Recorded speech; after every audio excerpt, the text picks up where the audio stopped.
जय माता दी। मां कात्यायनी आप सभी की रक्षा करें, आप सभी की मनोकामनाएं पूर्ण करें। आज नवरात्रि के छठे दिन मां भगवती के कात्यायनीय रूप की पूजा की जाती है। तो आइए आज बड़ी ही श्रद्धा के साथ सुनते हैं मां कात्यायनी की संपूर्ण कथा। ऋषि कात्यायन के घर पर जन्म लेने के कारण ही माता का नाम कात्यायनी पड़ा। मां कात्यायनी का स्वरूप अत्यंत चमकीला और भव्य है। इनकी 4 भुजाएं हैं। मां के दाहिनी तरफ की ऊपर वाली भुजा अभय मुद्रा में और नीचे वाली पर मुद्रा में है। बाई तरफ की ऊपर वाली भुजा में तलवार और नीचे वाली भुजा में कमल का पुष्प सुशोभित है। मां का वाहन सिंह है। मां कात्यायनी की भक्ति और उपासना के द्वारा मनुष्य बहुत ही जल्दी और बहुत ही सरलता से धर्म, अर्थ, काम और मोक्ष की प्राप्ति कर लेता है। वह इस लोक में स्थित रहकर भी अलौकिक तेज और प्रभाव से युक्त हो जाता है। माता कात्यायनी की पूजा करने से सभी प्रकार के संकटों का नाश होता है। मां दानव और पापियों का नाश कर अपने भक्तों की रक्षा करती हैं। प्राचीन कथा के अनुसार कालांतर में कात्यायन नाम से कई ऋषि हुए हैं। एक विश्वामित्र मुनि के वंश में, जिन्होंने श्रोतगुह और प्रतिहार सूत्रों की रचना की थी। दूसरे गोमिल पुत्र थे, जिन्होंने छंदों परिशिष्ट कर्म प्रदीप की रचना की थी। और तीसरे कात्यायन वर रुचि सोमदत्त के पुत्र थे, जो पाणिनि सूत्रों के प्रसिद्ध वार्तिक थे। कात्यायन कत आर्षि के गोत्र में उत्पन्न ऋषियों को कहा जाता है। सबसे पहले कत नामक महर्षि के पुत्र ऋषि कात्य हुए।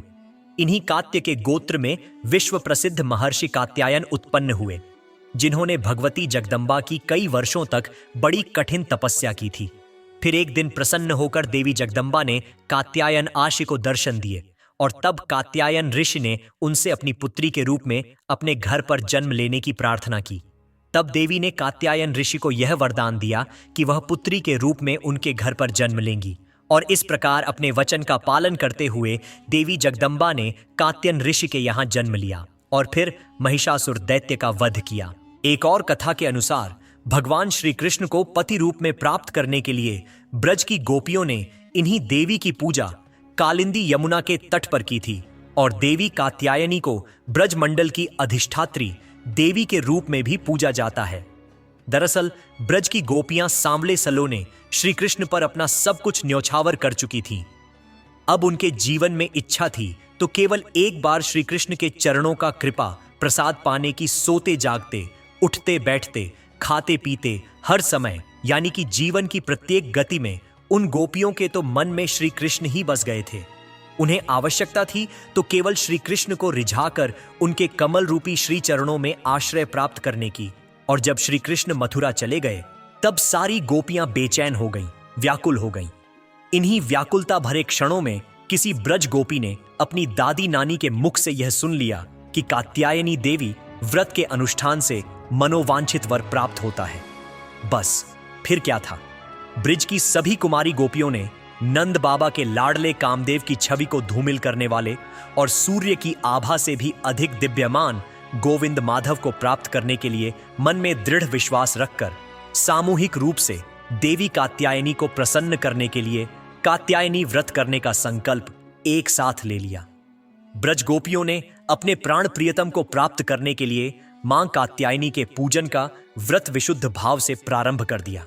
जब हेमंत ऋतु आई उसके पहले ही महीने में अर्थात मार्गशीर्ष मास में नंद बाबा के ब्रज की कुमारियां कात्यायनी देवी की पूजा और उपवास करने लगीं। वे केवल हविषान्या ही खाती थीं।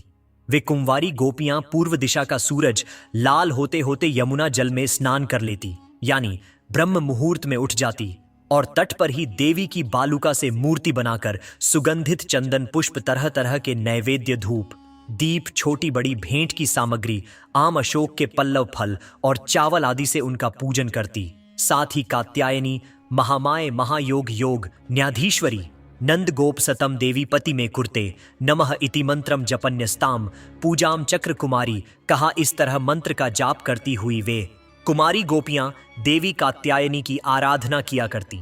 इस तरह उन गोपियों का जिनका मन श्री कृष्ण के प्रति नछावर हो चुका था, जिनका तन मन श्री कृष्णमय हो चुका था, इस संकल्प के साथ उन्होंने 1 महीने तक देवी कात्यायनी की भली भांति पूजा की, इस प्रकार कि नंद नंदन श्याम सुंदर ही हमारे पति हो।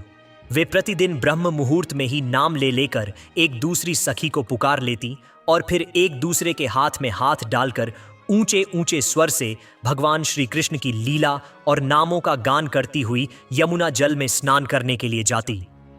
एक दिन सारी गोपियों ने प्रतिदिन की तरह यमुना जी के तट पर जाकर अपने पने वस्त्र उतार दिए और भगवान श्री कृष्ण के गुणों का गान करती हुई बड़े आनंद से वे जल क्रीड़ा करने लगी। भगवान श्री कृष्ण सनकादि योगियों और शंकर आदि योगीश्वरों के भी ईश्वर हैं। उनसे गोपियों के मन की यह इच्छा छुपी नहीं रही। वे उनका अभिप्राय जानकर अपने सखा ग्वाल बालों के साथ उन कुमारी गोपियों की साधना सफल करने के लिए यमुना तट पर पहुंच गए। उन्होंने अकेले ही उन सब गोपियों के सारे वस्त्र उड़ा दिए और बड़ी फुर्ती से कदम्ब के एक वृक्ष पर चढ़ गए। उनके साथ ही ग्वाल बाल अब ठठा ठठा कर हंसने लगे और स्वयं श्री कृष्ण भी हंसते हुए गोपियों से हंसी हंसी की बात कहने लगे। अरे कुमारियों, अगर इच्छा हो तो तुम यहां आकर अपने अपने वस्त्र ले जाओ। मैं तुम लोगों से सच सच कहता हूं, मैं हंसी मजाक बिल्कुल नहीं कर रहा। तुम लोग व्रत करते करते दुबली हो गई हो। यह मेरे सखा ग्वाल बाल जानते हैं कि मेरी कोई भी बात कभी झूठी नहीं होती। सुंदरियों, अगर तुम्हारी इच्छा हो तो अलग अलग आकर अपने अपने वस्त्र ले लो या सब एक साथ आ जाओ, मुझे इसमें भी कोई आपत्ति नहीं। भगवान श्री कृष्ण की यह हंसी मजाक देखकर गोपियों का हृदय प्रेम से सराबोर हो गया। वे फिर थोड़ा सकुचाकर शर्माकर एक दूसरे की ओर देखने और मुस्कुराने लगी। जल से बाहर नहीं आई। तब भगवान ने हंसी हंसी में यह बात कही। तब उनके विनोद से कुमारियों का चित्त उनकी ओर और भी खींच गया। वे ठंडे पानी में गले तक डूबी हुई थीं और उनका शरीर थर थर कांप रहा था। तब उन्होंने जल में बैठे बैठे ही श्री कृष्ण से कहा, प्यारे श्री कृष्ण, तुम ऐसी अनीति भरी बातें मत करो। हम जानती हैं कि तुम नंद बाबा के लाडले लाला हो, हमारे प्यारे हो। सारे ब्रिजवासी तुम्हारी सराहना करते रहते हैं। देखो, हम ठंड के मारे ठिठुर रही हैं। तुम हमारे वस्त्र दे दो। श्याम सुंदर ते दास्य करवा, तवोदितम देहि वाससी धर्मज्ञ नोचेद, रागे भवा महे प्यारे श्याम सुंदर। हम तुम्हारी दासी हैं। तुम जो कुछ कहोगे उसे हम करने के लिए तैयार हैं। हमें कष्ट मत दो, हमारे वस्त्र हमें दे दो, नहीं तो हम जाकर अभी नंद बाबा से कह देंगी। तब श्री कृष्ण मुस्कुराते हुए बोले, गोपियों, तुम्हारी मुस्कान पवित्रता और प्रेम से भरी है। देखो, जब तुम अपने को मेरी दासी स्वीकार करती हो और मेरी आज्ञा का पालन करना चाहती हो तो यहां आकर अपने अपने वस्त्र ले लो। वे गोपियां जल में बहुत देर से बैठी हुई थीं, ठंड के मारे कांप रही थी। किसी तरह सकुचाते हुए वे गोपियां यमुना जी से बाहर निकली। उस समय उन्हें ठंड बहुत सता रही थी। उनके इस शुद्ध भाव से भगवान बहुत ही प्रसन्न हुए। उन्हें अपने पास आई देखकर उन्होंने गोपियों के वस्त्र अपने कंधे पर रख लिए। फिर बड़ी प्रसन्नता से मुस्कुराते हुए बोले, अरे गोपियों, तुमने जो व्रत किया था उसे तुमने अच्छी तरह निभाया, इसमें संदेह नहीं। लेकिन इस अवस्था में वस्त्रहीन होकर तुमने जल में स्नान किया है। इससे तो जल के अधिष्ठाता देवता वरुण का और यमुना जी का अपराध हुआ है। इसलिए अब इस दोष की शांति के लिए तुम अपने हाथ जोड़कर सिर से लगाओ और उन्हें झुककर प्रणाम करो। इसके बाद अपने पने वस्त्र ले जाओ। भगवान श्री कृष्ण की यह बात सुनकर उन गोपियों ने ऐसा ही समझा कि वास्तव में वस्त्रहीन होकर स्नान करने से हमारे व्रत में त्रुटि आ गई। अब उसकी निर्विघ्न पूर्ति के लिए उन्होंने समस्त कर्मों के साक्षी श्री कृष्ण को नमस्कार किया, क्योंकि उन्हें नमस्कार करने से ही सारी गलतियों और अपराधों का मार्जन हो जाता है, सब क्षमा हो जाते हैं। जब यशोदा नंदन भगवान श्री कृष्ण ने देखा कि सब की सब कुमारी गोपियां मेरी आज्ञा के अनुसार प्रणाम कर रही हैं, तब वे बहुत प्रसन्न हुए। उनके हृदय में गोपियों के प्रति करुणा उमड़ आई और फिर उन्होंने उनके वस्त्र दे दिए। श्री कृष्ण ने गोपियों से छल भरी बातें की, उनका लज्जा संकोच छुड़ाया, हंसी की और उन्हें कठपुतलियों के समान नचाया, यहां तक कि उनके वस्त्र भी हर लिए। फिर भी वे गोपियां उनसे रुष्ट नहीं हुईं। उनकी इन चेष्टाओं को उन्होंने दोषी नहीं माना, बल्कि अपने प्रियतम के संग से वो तो और भी प्रसन्न हो गई। गोपियों ने अपने अपने वस्त्र पहन लिए, लेकिन श्री कृष्ण ने उनके चित्त को इस प्रकार अपने वश में कर रखा था कि वे वस्त्र पहनने के बाद भी वहां से एक कदम भी आगे नहीं बढ़ पाई। अपने प्रियतम के समागम के लिए सजकर वे उन्हीं की ओर लजीले चितवन से निहारती रहीं। भगवान ने देखा कि उन गोपियों ने उनके चरण कमलों के स्पर्श की कामना से ही यह व्रत धारण किया है और उनके जीवन का यही एकमात्र संकल्प है। तब गोपियों के प्रेम के अधीन होकर उखल तक में बंध जाने वाले भगवान श्री कृष्ण उनसे कहने लगे, मेरी परम प्रियसी कुमारियों, मैं तुम्हारा यह संकल्प जानता हूं कि तुम मेरी पूजा करना चाहती हो। तुम्हारी इस इच्छा का अनुमोदन करता हूं। तुम्हारा यह संकल्प सत्य होगा। तुम मेरी पूजा कर सकोगी। जिन्होंने अपना मन और प्राण तक मुझे समर्पित कर रखा है, उनकी कामनाएं उन्हें सांसारिक भोगों की ओर ले जाने में समर्थ नहीं होती। ठीक वैसे ही जैसे भुने हुए या उबले हुए बीज फिर से अंकुर के रूप में उगने के लायक नहीं रह जाते। इसलिए गोपियों, अब तुम अपने घर लौट जाओ। तुम्हारी साधना सिद्ध हो गई है। अब आने वाली शरद ऋतु की रात्रियों में तुम मेरे साथ विहार करोगी। गोपियों, इसी उद्देश्य से तुम लोगों ने यह व्रत और कात्यायनी देवी की पूजा की थी। फिर भगवान की आज्ञा पाकर वह गोपियां जाने की इच्छा ना होने पर भी बड़े कष्ट से ब्रज में गई। अब उनकी सारी कामनाएं पूर्ण हो चुकी थीं। इस प्रकार जैसी जिसके मन में कामना हो, कात्यायनी देवी और भगवान श्री कृष्ण की कृपा से वह मनोकामना पूर्ण हो जाती है। आज के दिन देवी कात्यायनी की पूजा गोधूली बेला में जरूर करनी चाहिए और भगवान श्री कृष्ण की पूजा करने से कात्यायनी देवी के साथ ही भगवान श्री कृष्ण का भी आशीर्वाद प्राप्त हो जाता है। प्रिय श्रोताओं, अब आपको सुनाते हैं मां नैना देवी की कथा। सभी प्रेम से बोलिए मां नैना देवी की जय। उत्तर भारत में पंजाब राज्य में भाखड़ा नांगल लाइन पर आनंदपुर साहिब एक बड़ा भारी स्थान है और इस स्थान से उत्तर दिशा की ओर शिवालिक की एक चोटी पर पीपल का वृक्ष है। कहा जाता है कि इसी स्थान पर देवी सती के नेत्र गिरे थे, इसलिए यह शक्ति पीठों में माना जाता है।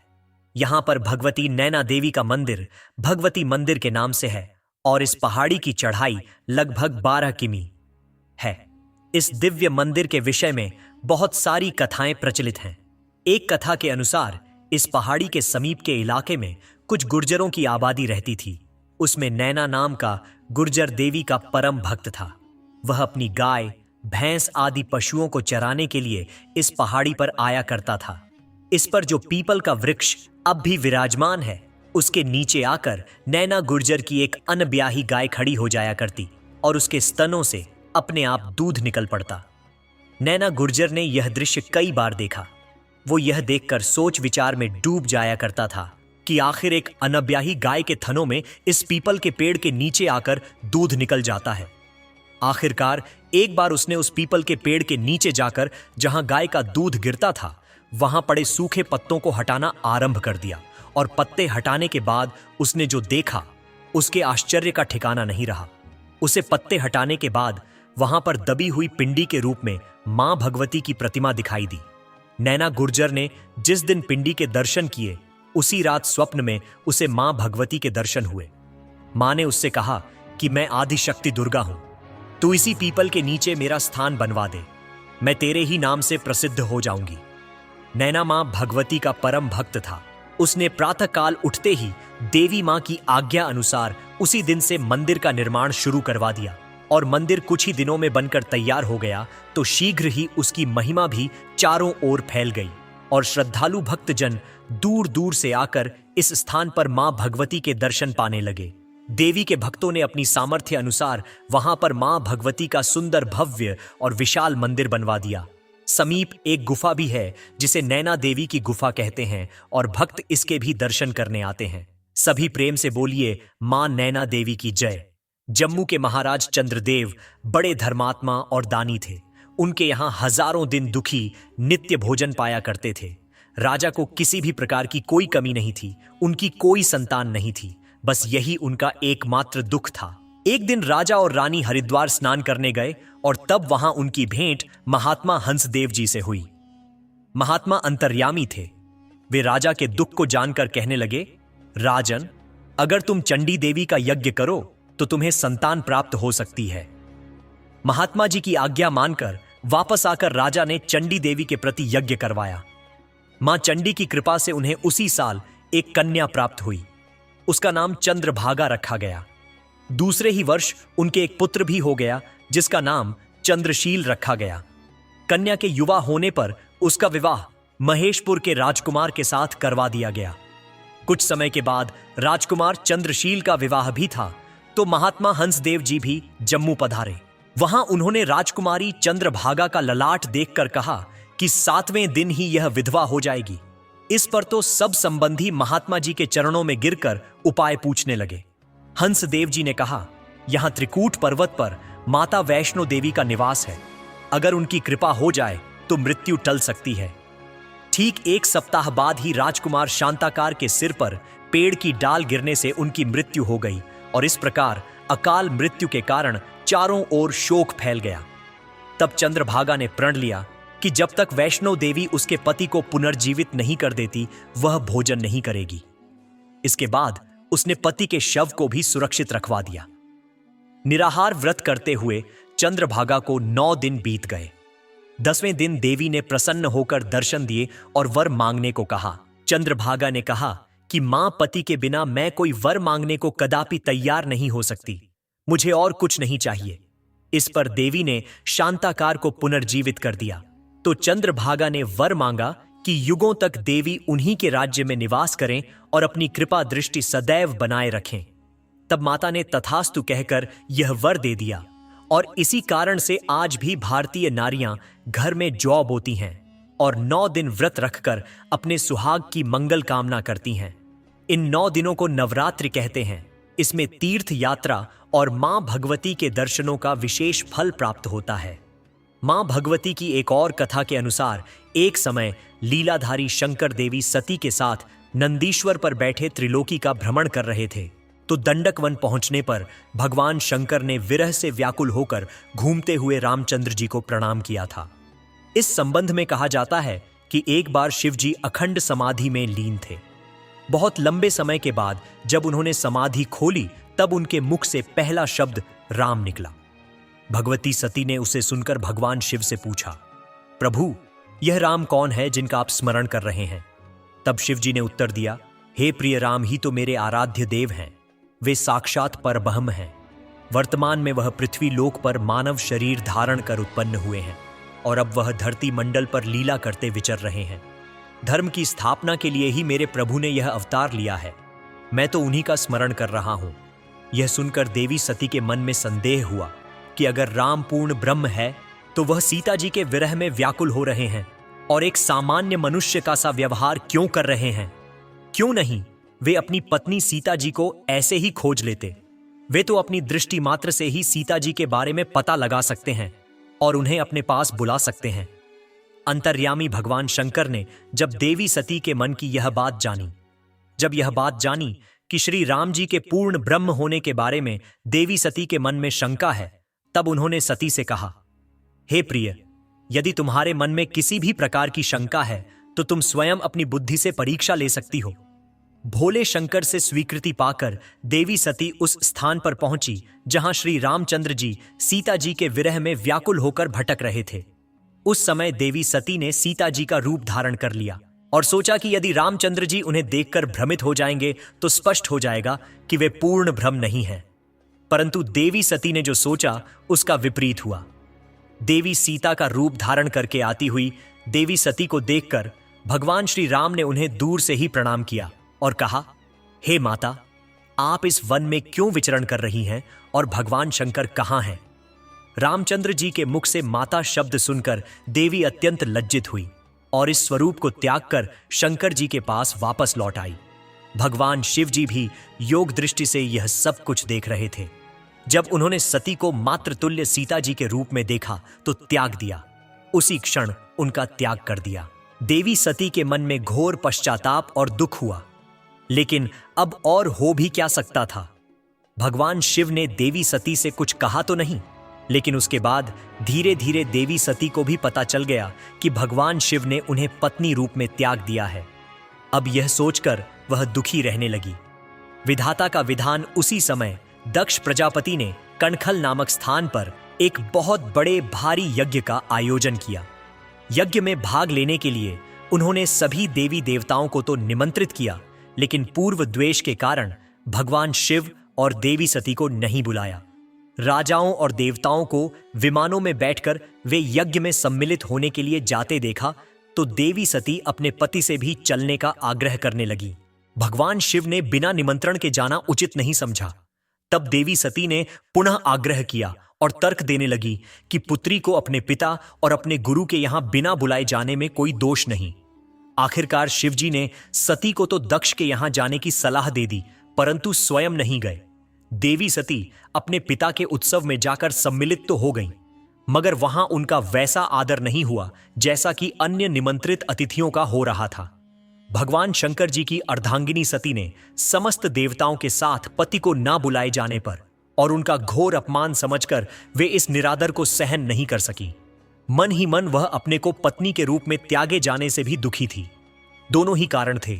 बहुत दिनों से वह यह व्यथा झेल रही थी। तब वह यज्ञ के समक्ष खड़े होकर क्रोध में आकर कहने लगी, हे पिता, मैंने तुम्हारे शरीर से जन्म लिया और तुमने मेरे पति का अपमान किया है। इस कारण मैं तुमसे उत्पन्न शरीर को भी नहीं रखूंगी। अतः यज्ञ में अपने पति का भाग भी ना देखकर तुरंत ही देह त्याग देने का संकल्प कर उसी यज्ञ कुंड में गिरकर अपने प्राणों की आहुति दे दी। और इस प्रकार देवी सती हवन कुंड में कूद पड़ी। यज्ञ में हाहाकार मच गया और सूचना महादेव जी को भी प्राप्त हुई। परिस्थितियों को देखकर महादेव जी को रौद्र रूप धारण करना पड़ा। उन्होंने तुरंत ही अपने गणों को आज्ञा दी कि यज्ञ को तहस नहस कर दो और प्रजापति दक्ष का सिर काटकर उसी हवन कुंड में फेंक दो जहां देवी सती का शरीर गिरा है। गणों ने यज्ञ नष्ट भ्रष्ट कर दिया। दक्ष का सिर भी हवन की भेंट कर दिया गया।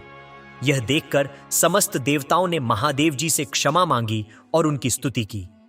फलस्वरूप महादेव जी को प्रसन्न कर लिया गया। फिर सबके विचार अनुसार यज्ञ तो पूर्ण होना ही चाहिए था। दक्ष के धड़ के साथ बकरे का सर जोड़कर उन्हें जीवित किया गया और इसके बाद दक्ष ने बकरे की भाषा में बम बम शब्द का उच्चारण करके ही महादेव जी की स्तुति की, जिससे शिव जी प्रसन्न हुए और वरदान दिया कि अब से तुम्हारी पूजा भी मेरे साथ ही होगी। इसके बाद भगवान शिव देवी सती के विरह में व्याकुल होकर उनके मृत शरीर को कंधे पर डाले हुए तीनों लोकों में भटकने लगे। इस स्थिति को देखकर भगवान विष्णु ने चक्र से देवी सती के मृत शरीर के टुकड़े टुकड़े करके गिरा दिए। देवी सती की देह के अंग 51 स्थानों पर गिरे और इन सभी स्थानों को शक्तिपीठ कहा जाता है। पति के अपमान से दुखी होकर अपना शरीर त्यागने के बाद फिर से उन्हीं महादेव जी से विवाह करने के अभिप्राय से देवी ने हिमालय के घर जन्म लिया। अब देवी सती की माता का नाम मेनका था। मेनका सद्गुणी और अत्यंत रूपवान थी। माता के समान ही शरीर का वर्ण उज्ज्वल होने से उन्हें गौरी और पर्वतराज की कन्या होने के कारण पार्वती कहा जाता। आज भी वह जगत जननी आदि शक्ति और सर्वव्यापनी के रूप में हमारे देश में हमारे सनातन धर्म में पूजी जाती है। सभी प्रेम से बोलिए देवी सती की जय। अब आपको सुनाते हैं तारापीठ के दर्शन करने और उससे जुड़े चमत्कारों की कहानी। बंगाल की भूमि पर स्थित तारापीठ शक्तिपीठ सिद्धियों का धाम है। कहते हैं यहां देवी तारा अपने भक्तों की परीक्षा अवश्य लेती हैं, ताकि यह परखा जा सके कि भक्ति सच्ची है या फिर केवल सुविधा की मांग है। एक बार एक गांव में हरिदास नाम का एक ब्राह्मण रहता था। उसके घर में ना तो अन्न था, ना धन, ना ही वस्त्र। फिर भी हर सुबह वह 8 कोस की दूरी तय करके मां तारा के मंदिर पहुंचता। हाथ में उसके केवल कुछ जंगली फूल और गंगा जल होता। गांव वाले देखते तो उपहास करते, कहते हरिदास, तेरा जीवन तो भूख और तंगी से भरा है, देवी तुझे क्यों नहीं संवारती? तब हरिदास दृढ़ स्वर में उत्तर देता, देवी तारा ही तो मेरी मां है। क्या पुत्र माता से सौदा करता है? मैं तो मां को प्रेम देता हूं, बदले में अपने लिए कभी कुछ नहीं मांगता। एक बार उसकी पत्नी ने कहा, सुनो, बच्चे कई दिनों से भूखे हैं। तुम्हारी यह पूजा हमें मौत की ओर धकेल रही है। मां तारा अगर दयामयी है तो अब तक उन्होंने हमारी सहायता क्यों नहीं की? हरिदास ने आंसुओं से भरी आंखों से कहा, मां देर कर सकती है पर अंधेर नहीं। यह हमारी परीक्षा है। लेकिन सच यही था कि 5 दिनों से उनके घर में अन्न का एक दाना तक नहीं था। यहां तक कि अब गांव वाले भी उनकी मदद नहीं करते थे। छठे दिन हरिदास कांपते कदमों से तारापीठ पहुंचा।